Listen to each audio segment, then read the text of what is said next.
Hello and welcome to the latest dev snippet.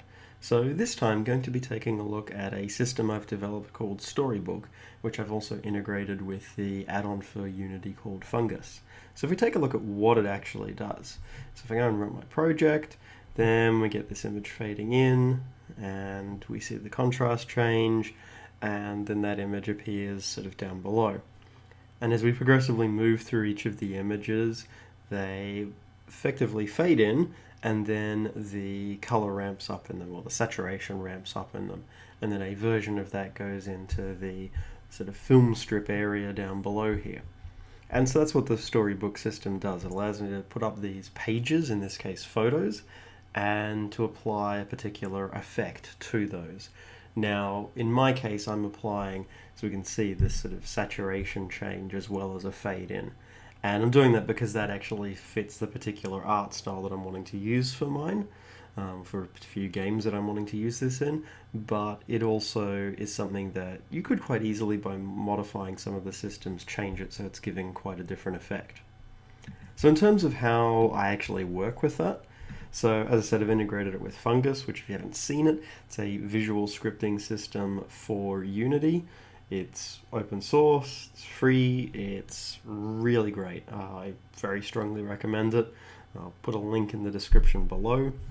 So with this, I can add in different pages, and with each page I can say, okay, here's the sprite for it, here's which storybook it's referring to, and I can customize things like my fade in, fade out, saturation times, the ranges that the saturation moves between.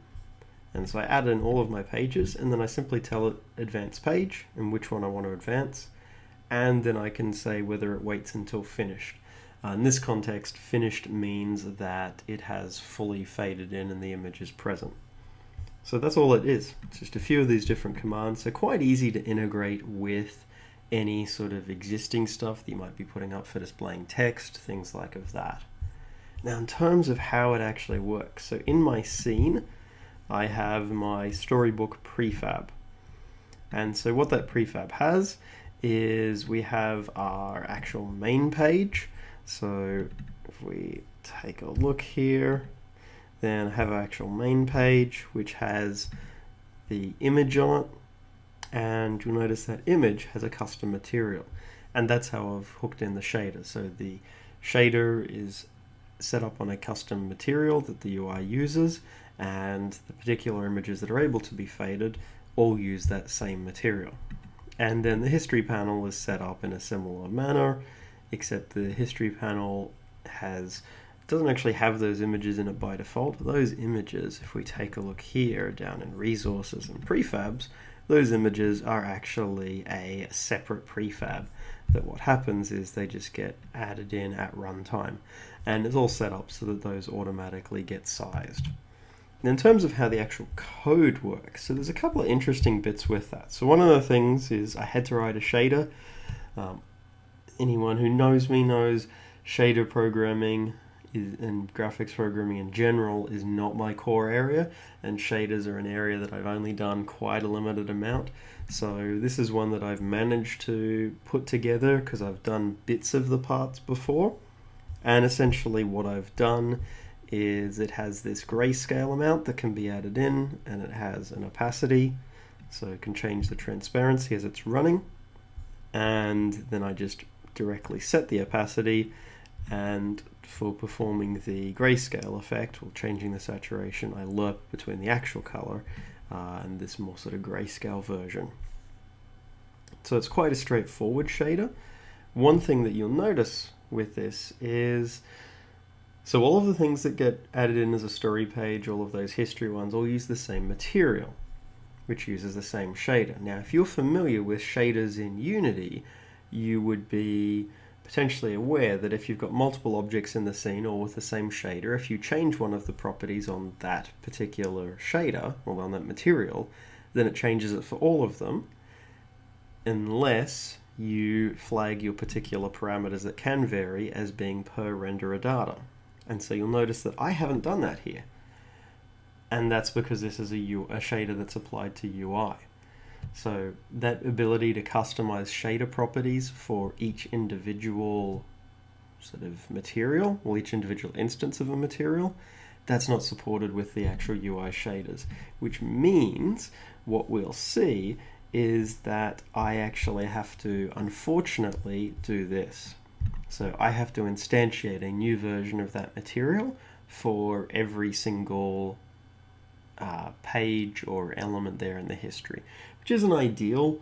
If the UI, if the canvas render is actually supported per renderer data, I wouldn't need to do this. I'd be able to customize those parameters on each individual one, but unfortunately I can't.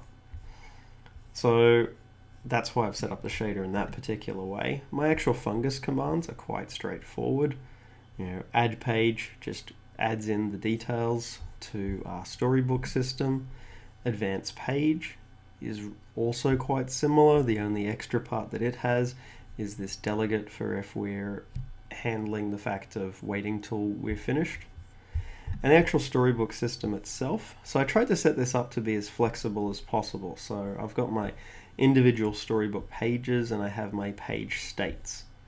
And so then in update, what it does is it goes through and for each page checks what its current state is and then updates its progress details. Now, this has started to expand a bit and it's a little bit more expanded than what I originally was planning for. And so what I actually should do is, this is all quite long, I should actually move this, and I think at some point I will move this into the pages themselves, because all this is doing is changing data directly on those pages. So that's something that would actually be a nice improvement, not really from a performance point of view, but just actually from a code neatness point of view. And there's things here where I'm checking, okay, is it in history, is it in appearing, but then I'm always checking if it's disappearing, which not really ideal. So there's a few areas here where I can improve it, but the general process that it's following here is quite straightforward. If it's in the history section, then I check if it's currently fading it. If it's currently fading it, then I update its progress and change its particular shader settings. And similar for if it's appearing. So appearing goes through multiple stages. First it fades in, then it changes, then it has a delay before the saturation changes, then the actual saturation itself changes. And for then disappearing, it only supports fading out. But if I wanted to extend it so that it changed the saturation again, then that would be quite straightforward. And then I can move the things to history. So one of the things I did have to handle was when I go to advance a page, it might not be able to advance the page at that point, because you could call advance page while it's already making one appear.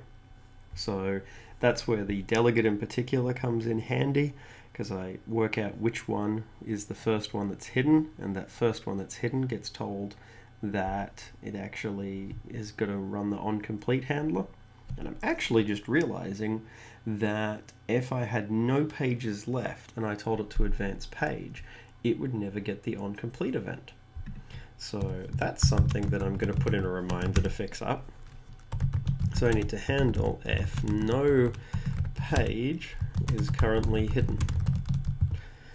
Because at the moment that would actually result in onComplete never being run, which would mean that block would never finish. So that would actually stall things. So that's a good thing that I've tracked that down. This is the advantage of doing things like these videos where it forces you to, similar to what happens in industry, walk through your code and explain to someone else what it's actually doing.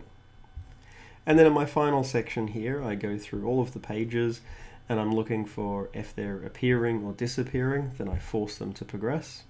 If the page is currently idle, which is its state for when it's fully visible, then it flips it to disappearing, resets its progress and starts it advancing. And again, this maintenance of states and resetting progress, that's something that if I moved those into the actual page class itself, that would be a little bit neater.